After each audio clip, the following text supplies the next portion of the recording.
이슈 또 이슈 정순영 기자와 함께합니다. 이완구 국무총리 후보자가 인사청문회를 앞두고 도덕성 의혹 해명에 진땀을 빼고 있죠. 네, 그렇습니다. 이완구 후보자 처음에는 아주 순조로운 출발을 보였지만은 결국에는 여러 가지 의혹들이 대두가 되면서 이번 인사청문회는 난타전이 되지 않을까라는 의혹들이 전망들이 조심스럽게 나오고 있습니다. 원래는 첫 정치인 출신 총리가 나올 것이다라는 기대감에 여야 합의로 아주 순조로운 출발을 보이면서 결국에는 여러 가지 기대감들도 많이 나온 것이 사실이었는데 도덕성 문제에 대해서 여러 가지 의혹이 대두가 되면서 큰 타격을 받고 있는 상황입니다. 가장 이슈가 됐죠. 둘째 아들의 병역 기피 의혹과 함께 부동산 투기, 논물 표절, 거기다가 개인적인 과거 이력들까지 들춰지면서 여러 가지 그 의혹들은 산적해 있는 상황이라고도 할 수가 있을 텐데요. 이완구 국무총리 후보자 이번 그 인사청문회 는 그렇게 쉽지만은 않은 상황이다라고 말할 수 있을 것 같습니다. 네, 의외로 많은 문제들이 터졌는데요. 그 중에서도 둘째 아들의 병역 문제 의혹은 좀처럼 잦아들지를 않고 있죠. 네, 맞습니다. 이완구 후보자의 차남은 지난 2005년이었습니다. 두 차례 사급 보충역 판정을 받았다가 이듬해에 결국에는 면제 판정을 받았기 때문에 병역 문제가 다시 한번 불거지고 있는 상황인데요.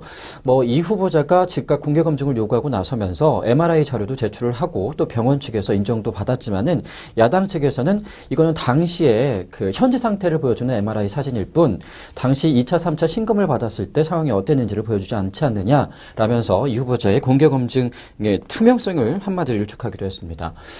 또 이 밖에도 이 후보자 당사자 역시 여러 가지 개인 신상과 관련해서 문제들이 불거지고 있는데요. 지난 1980년 신군부 쿠데타 이후에 국보위에 파견이 되면서 많은 사람들이 죽고 또 다치기도 했었던 삼창교육대에 파견돼서 주도적인 역할을 했다라는 의혹들이 일고 있습니다. 당시에 역할을 인정받아서 보국훈장 광복장까지 수여를 받았기 때문에 이 후보자 측이 주장을 하고 있는 당시에는 말단이어서 주도적인 역할은 말이 안 된다라는 해명 역시 힘을 받지 못하고 있는 상황이다라고 할 수가 있습니다. 네. 이 같은 의혹이 일자 국무총리실 인사청문회 준비단은 이 후보자의 업무가 문서 수발이나 연락 업무 등이었고 또 공직자로서 근무 명령에 따라서 수행했다고 밝혔는데요. 이게 해명이 될지는 모르겠습니다. 진실이 무엇인지 조사가 좀 더 이루어져야 할 것 같고요. 부동산 투기 의혹도 여러 건이 거론되고 있죠? 네, 한 건이 아니라 벌써 두 건이나 지금 거론이 되고 있는 상황인데 분당의 토지와 그리고 타워팰리스입니다. 먼저 장인 장모로부터 증여를 받아서 현재 아들에게 물려준 것으로 알려진 분당의 토지 1237제곱미터가 문제가 되고 있는데 지난 2001년 2억 6,400만 원의 증여를 받았는데 팔 때는 2011년 18억 원에 되팔았습니다. 무려 7배의 차익을 남겼기 때문에 부동산 투기 의혹에서 자유롭지 못한 상황이고요.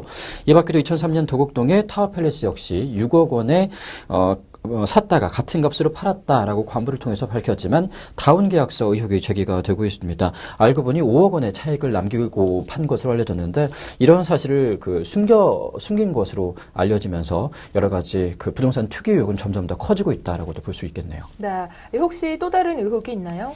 여러 가지 의혹들이 정말 지금도 많이 말씀드렸지만 간단하게 말씀을 드리면 1994년 단국대 행정학과 박사 논문이 정책학원에서 인용 표기 없이 표절을 했다라는 의혹도 있습니다. 소제목까지 일치하고 있으니까 앞으로 또 한 차례 또 문제가 될 것 같은데요. 이 밖에도 충남도지사에서 퇴임한 지 한 달 만에 우송대학교에서 근무를 하면서 시간당 1,000만 원의 황제 급여를 받았다라는 의혹도 일고 있습니다. 당시 또 우송대학교 이사장이 이 후보자가 도지사 때 특보로 채용해준 고교 동창으로 알려져서 보훈 인사다라는 비난까지 일고 있는 상황이기 때문에 이 정도면 정말 전방위로 공격을 받고 있다라고도 할 수가 있을 텐데 이 후보자 이번 인사청문회 얼마나 잘 통과를 할 수 있을지 얼마나 잘 준비하느냐에 따라서 달려져 있는 것 같습니다. 앞으로 지켜보는 것이 좋을 것 같습니다. 네, 인사청문회가 시작조차 하지 않았는데 정말 많은 의혹들이 있습니다. 한편 이완구 총리 후보자에 대한 인사청문회는 2월 9일과 10일 이틀간 진행될 예정입니다.